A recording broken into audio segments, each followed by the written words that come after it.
What's up, everyone? Today we're going after a much requested course, which is Impermanent Loss, what it is, and why it really doesn't matter that much. All right, my name is Evan. I run Crypto Cash Camp, and the goal of this channel is to get 1,000 of you to make 50 bucks a day. And it's really not that hard. We focus on farming, staking, plug and play opportunities like helium, nodes, all sorts of stuff. And if you're interested in what it takes to actually get there, I am building out a huge course. So if you want to jump in the pilot, hit the link below. There's a heavy discount going on, so check that out.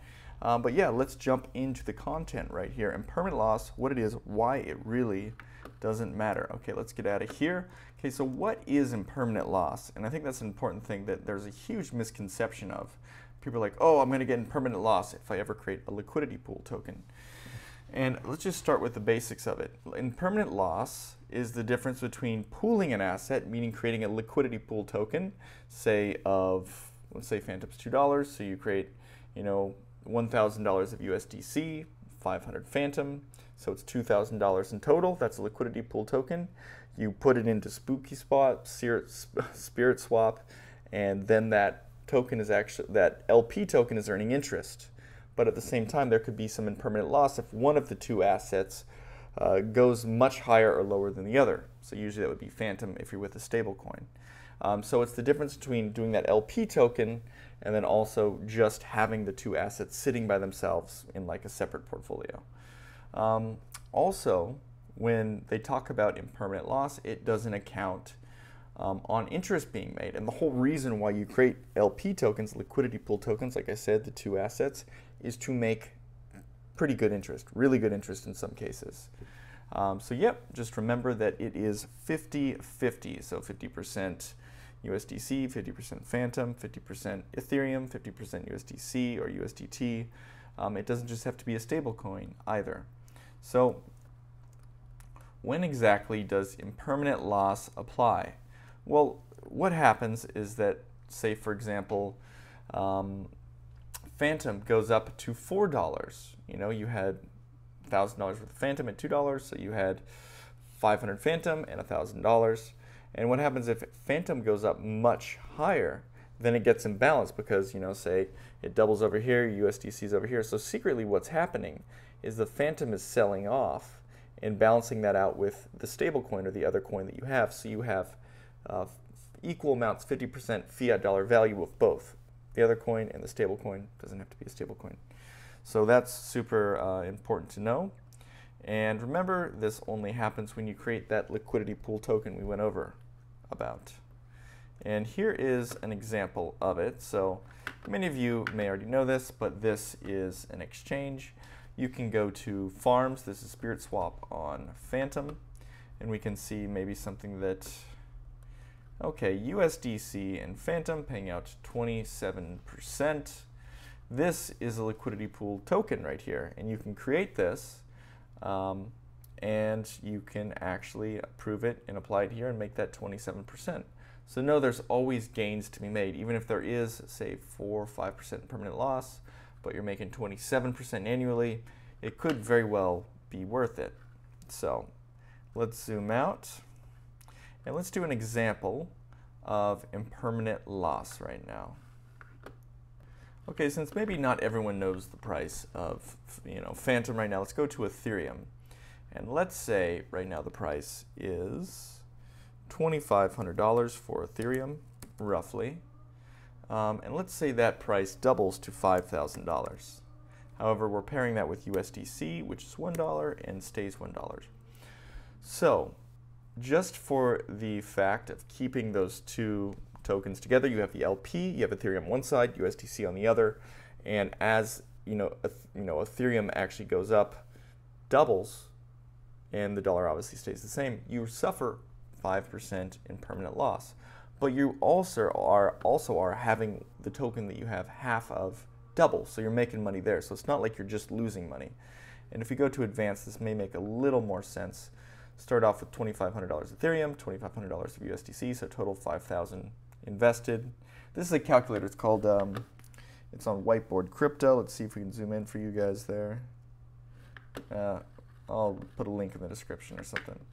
All right, so what's going on All right, minor technical difficulties. So we go over here and we're seeing that after the change has happened, we see that you now no longer have 1 Ethereum, you have 0.7. And the reason for that is because it has actually sold off the Ethereum to buy USDC to balance the two. So now you have, rather than 2,500 of USDC, you have 3,500.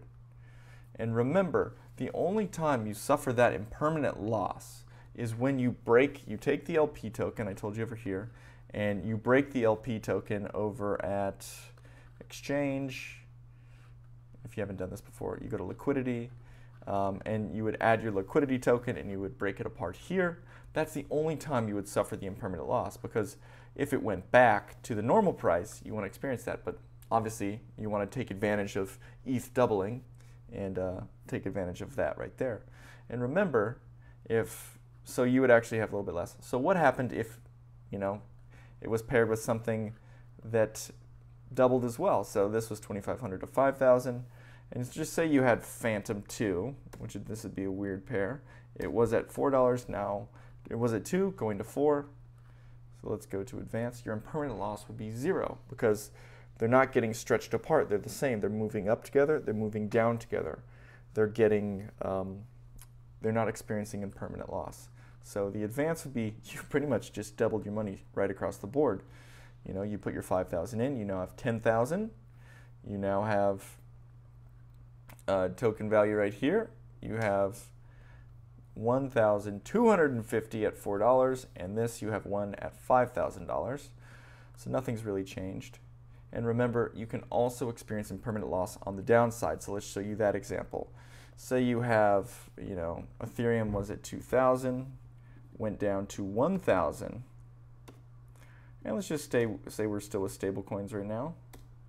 So now you're also losing that same 5%. On top of it, you are losing the downside of 5%.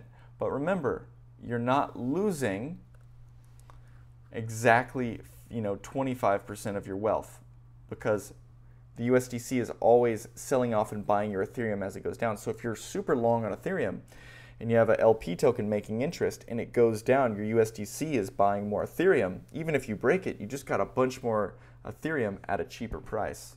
So we can go down here and see you now have 1.4 Ethereum and you have a lot less USDC, which is also a nice thing to do. So you're opening yourself up to that possibility too. So to me, it helps if you do farming and staking, sometimes at a price that you think is low or reasonable. And even if you have a high conviction coin you're farming with, which you should, even if it goes down, you break the LP, you're buying more of it as the price drops. So that's not even that bad of a situation. So let's get back to the main chart. So it's not something to really be worried about. And that's what I said in the main description here, is that it really doesn't matter. It almost insulates you from full exposure, because if you're doing it with coins you like and you're buying more of it as the price drops, that's not bad. And as the price goes up, you're making a big interest rate and it's balancing the two off as well. So in my eyes, I don't think impermanent loss is something you should really worry about. Maybe only if you're doing it with super risky, super speculative coins that could really jump around a lot. But yeah, these are my thoughts on impermanent loss. So if you haven't liked the video, please throw a like on the video. It helps get this video out to more people. Remember, there's a link in the description for the course if you want a heavy discount to really get deep into this stuff. Check it out and let me know if you have any questions in the comments. I will answer there. All right, I will see you guys on the next video.